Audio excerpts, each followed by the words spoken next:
Welcome to the Generation Podcast, an audio resource dedicated to a generation of young people who are committed to total surrender to God and total dependence on His power to reach the world with the gospel of Christ. This podcast is designed to strengthen and encourage through a series of Bible-based practical talks. Welcome to the Generation Podcast. This is Jim Van Gelderen, and I am podcasting from Poland, Ohio, which is over near Youngstown. And my wife and I are about to begin a revival meeting tomorrow here at Gospel Baptist Church. Certainly looking forward to God doing great work here. We have just finished our spring tour here in 2023, had a wonderful time. Some of you listening may have been a part of one of the War Special Forces, several different states and places. We are certainly just praising the Lord for many lives touched, souls saved, and just general encouragement. I know the team was certainly stirred. I think we all grew as we watched the Lord work in us and through us. And perhaps one day you'll be able to be a part of a War Special Forces. If you never have been, you can look on our website, warsf.org, and it'll give you the fall itinerary, and perhaps you might be close to one of those places and can join us. We're largely going to be out west next fall, though we will be in Indiana for one meeting as well as Florida for a few. Well, anyway, I just wanted to continue on a series that I took a little bit of a break from called My Journey, and I wanted to just share a situation that occurred back in 2005. One of the things that happens in ministry or evangelistic ministry is you travel. You obviously got to get in a vehicle and travel from where you were the previous week to where you'll be the next week. And so every week we have what we might call a travel day. Now, I grew up in a pastor's home, so we didn't do a lot of traveling unless it was vacation time. I will say that I always loved vacation. We largely took trips to Florida, where my dad grew up, or Colorado, where my dad pastored previously. Those were the two places, and of course, a lot of memories with those vacations. But when I began to travel in evangelism, I realized that the life on the road was different, and yet I thoroughly enjoyed it and have over these years loved being on the road. But one of the things on the road you have to realize is sometimes there's incidences, and you have to recognize there's a need for safety from the Lord. The Bible tells us safety is from the Lord. I certainly believe that. And yet sometimes God allows things that are challenging on the road. It could be from something as simple as a flat tire. I remember one time I had 2 flat tires, which means you don't have a spare on the second flat tire. And so those kind of minor trials on the road, and sometimes more major. And it was 2005, and it was October 8th. And we were traveling in the state of Wyoming on Interstate 80. We were moving from the western part of the state more toward the east. Very windy day out there. And if you've ever been to Wyoming, that's not unusual. They even have big signs up about the wind there on Interstate 80.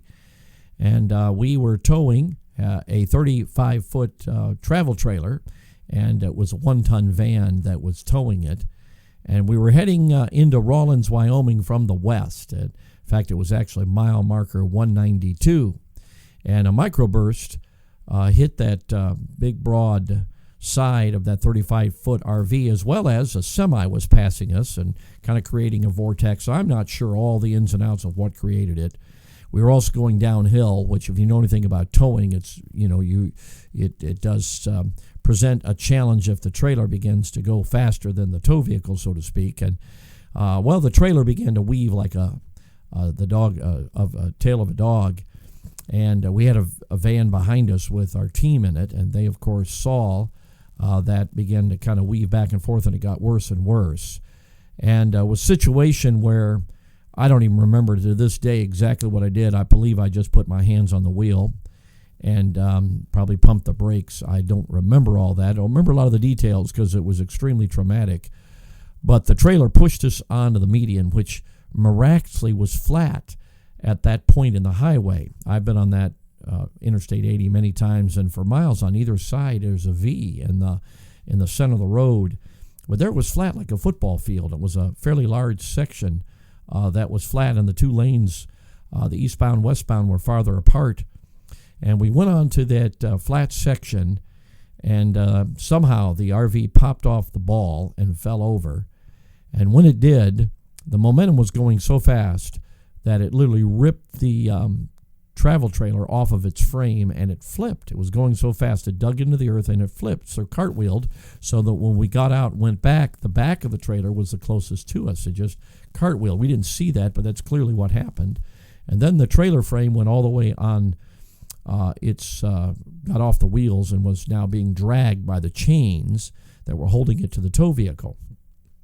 When we got out, obviously we were all shaken up, and I had my 3 daughters were in car seats. I had a teacher with us, my wife. Of course, we were all shaken because it was quite a traumatic event. And there's a lot of things that happened, but the miracle of it is this, that it even popped off the ball. I've talked to many people along the way that have said that many times when the tow vehicle, or I say the trailer goes over, the tow vehicle goes over as well, but it didn't. It popped off the ball, but it was actually locked onto the ball. We never found the lock, plus the fact the hitch was not mangled. And somehow, miraculously, God pulled that thing off. I kind of joke sometimes that when I get to heaven, I'm going to have a guardian angel pull out of his pocket that lock and show it to me. Wouldn't be surprising to me. We never found the lock, like I mentioned, but we, of course, because of the trailer wrecking, things were literally being blown all over the highway. It was a very windy day, as I mentioned, part of the thing that may have caused the situation to escalate. But at that particular point, it's almost a blur, but we saw God intervene over and over. And we made a few phone calls, let people know what had happened. And somehow somebody got a hold of a friend of mine from college who had a ministry about 30 miles away. He came with an empty trailer that we could put some of the stuff in, said, I've got some lodging for you tonight, got a hot meal. And that was the beginning of provision after provision after provision. And when all was said and done, we had a new pickup truck and a fifth wheel, and we had just so many miraculous answers to prayer. And all of them were, to me, a clear indication that God was taking care of us. And in the book of Job, of course, a book we all know about suffering, and I certainly wouldn't put our trial on that level, but the Bible does say, He knoweth the way that I take. God knows what's going on. Also, Psalm 138, the Bible says, He maketh my way perfect. And all I can say over these years is God does. He protects, He guides, and in that situation, we miraculously saw God protect us, and we miraculously saw Him provide after everything had happened. So many answers to prayer that I can't even go into them all, but just anything from just money being raised to buy a pickup truck so we could get a fifth wheel instead of a tow behind, to just getting the right situation to get the van fixed because the trailer had jackknifed enough. It kind of knocked out some of the side corner of the new van tow vehicle that we had. And just provision along the way, people loaning us things, people helping us, prophets' chambers, people getting a hotel since we didn't have a trailer. And we just saw God make our way perfect. We saw Him know the way that we took, and He was with us the whole way. And I remember several weeks after that, we were talking about the wreck, and one of my girls says, Daddy, do we have to talk about the wreck again? And I remember telling her, honey, the rest of our lives, this wreck will be a part of our journey. It's part of what God did in our family, how He protected us, and how He's provided for us. And it certainly is.